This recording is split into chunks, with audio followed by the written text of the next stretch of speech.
Welcome to ConnectHer, the Bold Life podcast, where we have real, raw conversations about life, leadership, innovation, faith, and economic empowerment. I am your host, Kristy Jackson. I'm an author, speaker, and founder of the ConnectHer Collective and SheCan Connect Global Network. This season, we're going even deeper. I'm so excited to be sitting down with world changers, innovators, and barrier breakers who are living out loud and leading with soul. So wherever you are, driving to work, journaling in your quiet corner, or about to make a bold move in your business, I want you to know this space is for you. And guess what? You don't just have to listen. You can be a part of the movement. Support the show by sewing into what we're building. If this podcast inspires you, please share it with someone or consider financial support via Venmo or Cash App at ConnectHer Global. Every dollar helps us keep this real, raw, and necessary conversation going. And it helps us expand the reach to even more women around the globe. And if you are a brand or a business that aligns with Bold Purpose, we're inviting Season 2 sponsors. So let's connect and collaborate. And you can email us at connectherkj@gmail.com. ConnectHerkj@gmail.com. Now let's dive in. You are listening to the ConnectHer podcast with my very first guest of season 2. I feel like there should be like some sound effects of like claps and conversations. Woo-hoo! Right, we'll do our own sound effects, right? My first guest of season 2, Ashley Pyle, and you describe yourself as a Chief Experience Officer. Tell us a little bit more about that, Ashley. Yeah. So some people call it the other CEO, right? And that job entails both the client experience side of the work that we do. I work for an IT consulting firm, and the change that we need to champion to make sure that we continue to innovate in the way that we work. And it's a cool role. Mm-hmm. It's, people have a lot of questions about what it means. Yeah. Well, I do too. And I'm sure our listeners or those that are going to maybe view a video of this later do have those questions. But I think it's so interesting. I wanted to have you on the podcast because I saw you recently speaking on a panel about women in technology. And there are so many gaps. I mean, we could go along so many different rabbit trails around conversations around the gaps that exist with women in technology. But you were speaking more about AI. Mm-hmm. And that is a recent discovery that I am learning is a necessary tool for growth in your business and even in life. I tell you, Ashley, I have asked AI to help me plan trips. Oh, yes. I've asked it to help me with strategic plans. Yep. So first of all, why are you so passionate about helping women understand about AI and get connected with tools? So I became very fascinated around 2023. So I've been in technology for 20 years. So I have always loved technology. It was just innate in me when I was little, all the way through now, 20 years later, working like deeply in tech. And so when I started using it, I became very interested on how I could become more efficient and better at my job. And I was doing it in secret, kind of, a little bit back in the day because it felt like cheating. Women feel like we have to do it the hard way, that we can't use tools to help us sometimes. And so someone ran over to my desk and she said, "How did you get that done so quickly?" I said, "Let me tell you about this little secret called ChatGPT," right? So several years ago. And then I started teaching more people how to use it. And the more research I did, the more that I understood that this was not an uncommon scenario, that women did not want to use AI at the rates that men did. And then I got deeper into why. And I learned that even that in and of itself could further a wage gap. Mm-hmm. That women, if they were left behind on understanding technology because they were like fear or uncertainty, that would create an even bigger problem that exists today. So I thought, let's do something about this. Yeah. So I just started teaching people. And then it has become such a passion of mine. And I've been allowed to do that through my current role. And so now we do that for our partners, and I do that for people internally. And I get to talk with a lot of different groups groups and women's groups on how to use AI. Yeah. Well, I love there were so many like pins that you brought up during your, just your message you just shared there about fear and about not feeling like you're cheating, when you're finding a tool that helps you be more efficient. I was looking at this video on Instagram, and there was an interview talking about all the requirements of this job. And it's like, you don't get off on holidays, and, you have to continually be available for your client, and you will not be paid, a reasonable wage. And, those that he was interviewing was like, this is not fair. I would never apply for this job. And he said, I know somebody that would. It's your mom. Oh, right? Yeah, I can't opt out of that one. Exactly. So women are already doing the work. So I just love that you have really been this advocate for helping women to get connected to AI. But I want to go back to younger Ashley as you were discovering your path, because there are going to be folks listening that are kind of in a space where they're trying to figure out career and maybe career shifts, or even just different tools or businesses that they might want to get connected to. So going back to younger Ashley, what prompted you to get into the tech field? So this is kind of an interesting, I would say, origin story in marketing speak, right? I know you love that. So when I was very little, my mom was part of a telework program. That's how, telework, like for anyone that doesn't know that term, that's work from home. It was just in the 90s. And so she was part of this kind of experimental telework program where she could work from home. She worked for one of the big 5 accounting firms, and that meant a computer in her house. And when the internet came around, that meant the extra phone line. Do you remember getting an extra phone line? Yes, I do. I still remember the what is it, rodeo? What do you call the phones that you turn? Oh, yeah. My grandmother had one of those, right? Yeah, I have one in my basement. Oh, it's been there for 50, it's 60 a relic. years. Yeah. Although, phone lines are coming back. They are. They're making their comeback. So we got the coveted extra phone line that the company paid for. And it meant that I could play around on the computer. And so I'm from South Central Kansas. And if you can imagine South Central Kansas having an dial-up internet connection and a computer and an old dot matrix printer, that was kind of a big deal. And my mom let me explore and play, and I wanted to learn how to type because I thought typing was going to be this big important skill. I didn't want to hunt and peck. This it shows you how old I am. So I just started using technology early, and I just kind of maybe got ahead, and I was curious and fascinated, and that journey really carried me all through grade school and high school. And I entered into journalism field and on the digital side, and my curiosity around technology has always been there, but I found incredible mentors that have taught me. And I've asked questions, even when it seemed like they weren't very smart questions to be asking. When I got to my current job, I didn't know a lot about hardware and infrastructure and how networks worked.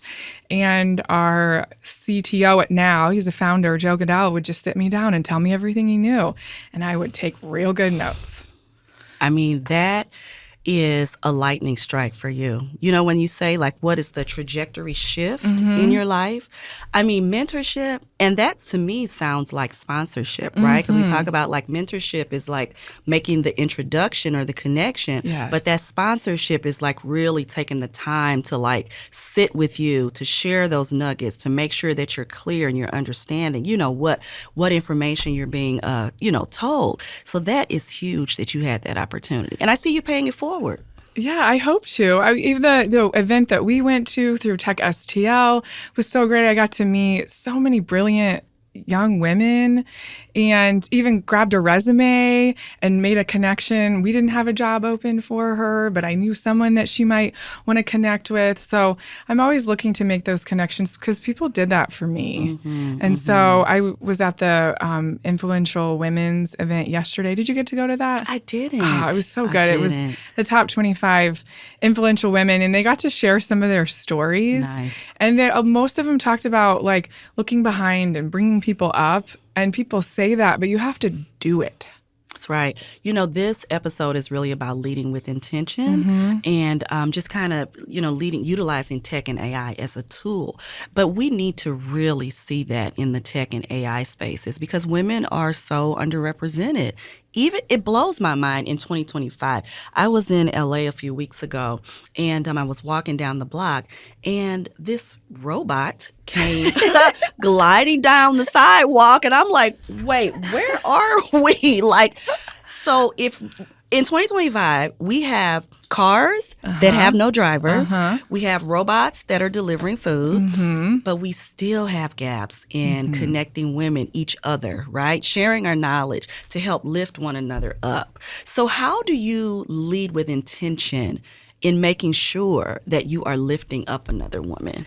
So my team hears me say this all the time. All boats rise. I know that's not the exact quote, but it's a way easier way to say it. And that's how I feel. I've made, I have had the opportunity to speak at Tech Week this past year. And I reached out to all the other women that were speaking and even like organized a lunch afterwards. And some of them aren't like direct competitors. Maybe they would do some of the similar work that we do, but it is about bringing people forward and sharing knowledge and maybe grabbing a lunch and figuring out a challenge. And I went to lunch with someone the other day and she shared their contract because I had some questions around how they did business. I don't want to interrupt you here, but I want to make sure I heard you right. She said she shared her contract with you? Yeah. She sent me their statement of work and kind of in our language, it's called a work breakdown sheet and some of the behind the scenes. And I said, I'll keep it confidential, but this is a problem I'm having. And I shared a few prompts back because I use ChatGPT for negotiating. Love that. Believe it or not. We're going to get into tools too. Yes. So I shared some prompts. So it's all about not just giving to like get, but just to share and like bring people up. So that's just some of the ways to do it and just being open. Yeah. And you have to be willing to learn, right? Because I think there's so much access. And we are underrepresented, right? But the information is out there, but you just don't know how to curate it. You just don't know, like, what is the right tool at what stage. So I want to ask you, like, if you're just starting out, AI is not new, but it is new to many of us. If you're just starting out and you had to give like a 3-resource toolkit, what tools would you say you should start with just kind of getting comfortable with using AI? The best part about AI is that you can ask it how to use it to your advantage. So when I was struck when like the internet first came out, we couldn't really ask the internet how to use the internet, right? You just had to sort of figure it out and like ask your friends and try and find information online. And this is maybe pre-Google days, right? And now if you go to ChatGPT, and GPT-5 was released yesterday, which, you blink for 1 minute and the whole world changes. There's a lot of advancements even in the last like few weeks. You can simply go to ChatGPT, tell it about your job and what you do, and ask it for 10 ideas on how it could help you. And it's going to do a better job than it even did 3 weeks ago to say, you know what, Kristy, I think for your role, you could do these 10 things, and this is how I'm going to help you. And by the way, now it's going to remember who you are and what you do and how it can help you. So the more that you interact with it, you can get those big ideas. And you can do that both for your work life in your personal life. Yeah, absolutely. I was telling you, I used it, my sister-in-law and I, we were going to just do a quick little road trip, about 100, 200 miles away. And I asked Chat, I'm like, okay, we're going 200 miles away from this location. Where should we stop? Where should we go? And it gave us an itinerary in just a matter of seconds. And I've also done strategic planning with it. You know what I mean? So you can use it to your advantage. So, that's really what this conversation, this podcast is about. Information, but it's also about authenticity. And I really want those that are, in our community to understand that, you are not defined by your work. You're not defined by your knowledge. You are defined by your authenticity. So I want to ask you this question. At your core, who is Ashley? Oh, man, we're going to get into it. We're going to get into it. Yeah, I think that's such an interesting question around how you define yourself, because so often we let other people define us. And I let that happen for too many years. I look back, and when I was a little girl, I loved dresses. I only wanted to wear dresses. And then I got into fields predominantly male, right? And one day I went to a meeting and there was 20 men there. And I was wearing black pants and a blue, actually probably not too different. I'm wearing a blue shirt with white stripes on it today. And I looked like every other man in the room. And I even joked with one of the other engineers that were there, one of the other directors. And I said, we wore the same thing today. And so I thought at the time, to be in a man's world, I was even dressing like men, a collared button-up shirt. I would never wear that today. Maybe it was more of the style back then too, but I look back and I didn't think I knew how to be authentic because I couldn't figure out how to bridge who I was, like the synthesis of who I am at home and who I am, as a child. I'm just an older child, right? We all are. Yes, we are. We are. And look, if you're lucky, you have tapped into your inner child. Yes. Yeah. And who I am now. So that took me a long time. I think sometimes that does come with more influence, right? I am in a position to manage a brilliant team, and I doubt myself a little bit less. I did go through a positive intelligence program recently, which really helps you tap into your sage brain versus all the saboteurs, the things that are getting in our way of being successful. And so, okay, what's the answer to the question, who am I authentically? I am a funny, loving, kind person that just wants to find happiness for myself and others in the world. Mm-hmm. And Ashley, I think that's what connects us, right? I am such an intuitive person, and I just can connect with people's positive energy. And we have kind of been connected through LinkedIn and things like that, but we haven't really had a chance to sit down and have a conversation. Yeah. But I knew when we reconnected, I'm like, this is somebody that we need to have a conversation, just to kind of get to know who you are as a person, because I knew that there was positivity in there. I knew that there was happiness and joy, because you present that, right? And you are more generous in your life when you have happiness at your core, and you're not afraid about, you don't operate from a mentality of lack or what do they call that? The word is escaping me right now, but just not afraid to share what you have that you're going to lose, what you have, because we're all unique. And no one has the same perspective that Ashley has. No one has the same perspective that Kristy has. So that's why I really, really like having these conversations, to kind of get to know you. So what would we be surprised to know about you, Ashley? Well, I used to be relatively shy in terms of approaching people that I wanted to learn or know more about, that I thought could add value or I wanted to connect with. So we first ran into, we've been at a lot of events, but you were walking into the expo. You were receiving a 100 People to Know award, and you were walking in, and I knew who you were. And I would say several years ago, I would have just said, oh, that's great. I know who she is, but I'm too shy to introduce myself. And that takes practice and time. And it is something that you can learn. It is something that you can learn if it's what you want to do. And we walked in, and I think I introduced myself, and I congratulated you. Yes. And that, to me, I look at situations like that, never would have done that several years before. Mm-hmm. I never would have had the confidence to do that. And that, again, it takes practice. It takes getting into rooms and then owning your power and being confident that other people do want to meet you and connect with you and learn your story too, not just the other way around. Absolutely, because honestly, what I've learned is that we all are doing it afraid. I mean, no matter what level, I've had conversations with CEOs, COOs, executives, et cetera, et cetera. And when it gets to the core of the conversation, we all have uncertainty. We all struggle with doubt, right? We all are trying to figure it out. So I just agree with what you're saying. You just have to show up. Mm-hmm. And it doesn't take anything to say hello to someone, right? I mean, that is the easiest ConnectHer.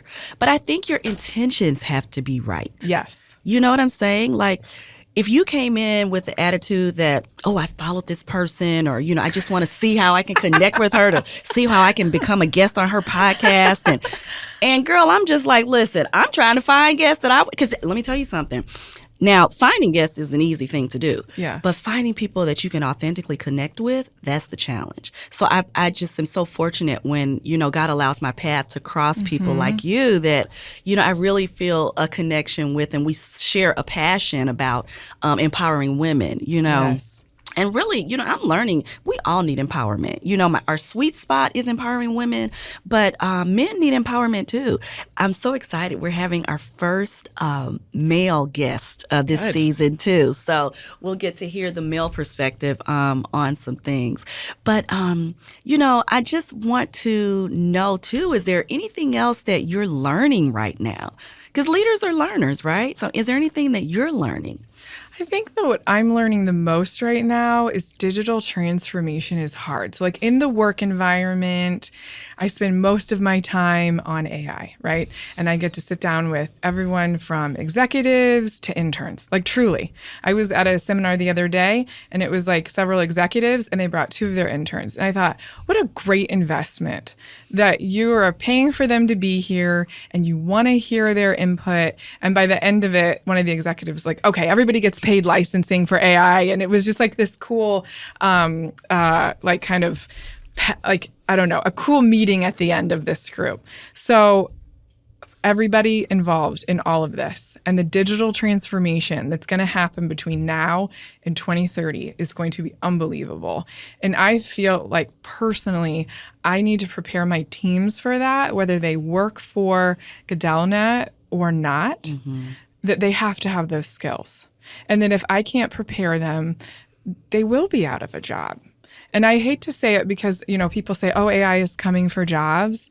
Well, maybe some, but if you don't have the right skills, you're not going to prosper in your role. And so I take that accountability seriously for, again, our organization and my team, but also all the partners that we work with.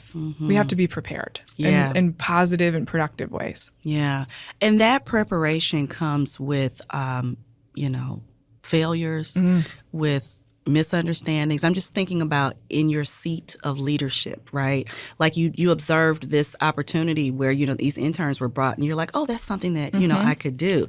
So I wonder, in your leadership journey, have you had those moments where you wish you could have had a do-over, where you could have handled a situation a little differently?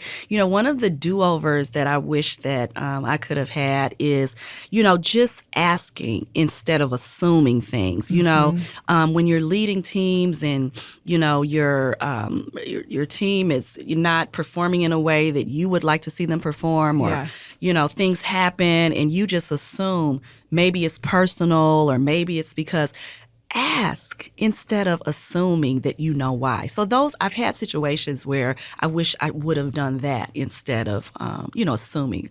Yeah, I like to measure twice, cut once. You've probably heard that before. Yeah. But sometimes I measure too long and then cut real hard. Right? And that's not a good way to do it either. And sometimes I get a little bit bogged down, analysis paralysis, and then it's too late and a decision has to be made, and the decision is made too swiftly or without enough information for teams, and it's hard for them to digest or understand why we took a hard right turn when we thought we were going straight on the highway. So those are probably some of my biggest failures. And then I would say when I do fail, I am too hard on myself. And then I let those failures continue to define me as a leader. And I've run into situations where bad things were made, bad mistakes were made, right? And you look back and you go, oh, that was not a good decision. But then I let it drag me down. And getting out of that is, first of all, hard. And second of all, incredibly important to do so that you can continue to show up as your best self. Because if you just let that one mistake drag you down a year afterward, then you're never going to learn and get out of it. No. And failures are so rich, Mm-hmm. right? I mean, they're just opportunities really for you to learn. And, I was looking at a interview the other day. Someone was asking Tyler Perry about, his failures. And he says, I've had none, I mean, he doesn't consider missteps or, decisions that he could have made differently as failures, right? Because they were all tools for you to learn what not to do. So your perspective, is so important. So this is a fun portion of our podcast. Okay, we're going to get out of the heavier, like, how did Yes. Ashley fail at life part of it. Good. Yes, we're going to lift the energy just a little bit with our connector cards. Ooh. And so for those of you that aren't familiar with our connector cards, these are networking cards that I created that make it easier to connect with individuals with questions and prompts. But people also use them for like journaling, for personal cool. time, because they are built around images that really help you reflect on deeper questions. So the question that I'm going to ask you is, what is the biggest lesson that you have learned that is inspired by the image that you're going to see on this picture? Rapid fire. Okay. Rapid fire. So you're going to grab a picture, grab a card, and then you need to tell folks what is on the card, and then tell us what's the biggest lesson you've learned that's inspired by that picture. These are cute little cards, ConnectHer. Okay. Yes. Oh, I got it. Oh my gosh. Okay, so when I first walked in the room, I noticed these cards on the table. And I, of course, am just a nosy person. So I turned one over, and it is the infamous, I call it the Taylor Swift heart. It's two hands over a beautiful sunset with a heart. And I picked it up and I said, I should shuffle these around and put it back in as we go through this exercise. But somehow it was destined to happen. And I even tried to make sure I didn't get it. But yeah, it's the Taylor Swift heart hands. What does this bring to me? Well, first of all, motherhood. I have two young sons, and it just brings up such light and sunshine that they bring in my life, and how important they are to me, and how I am a lot of what I do for them. So that is like my gut reaction to this. Of course, my husband, who is such a rock and supports me. I go to, like you, lots of events, and he's at home sometimes with the kiddos, waking up early. And this is just a beautiful, peaceful image. Yeah. We can't do it alone, I mean, there are so many folks that, due to circumstances beyond their control, they don't have as large of a support system. But you're so fortunate to be able to have, such a beautiful family that does support you. So I also picked a card, and I'll show you mine. All right. And the picture that I see are actually women that are protesting.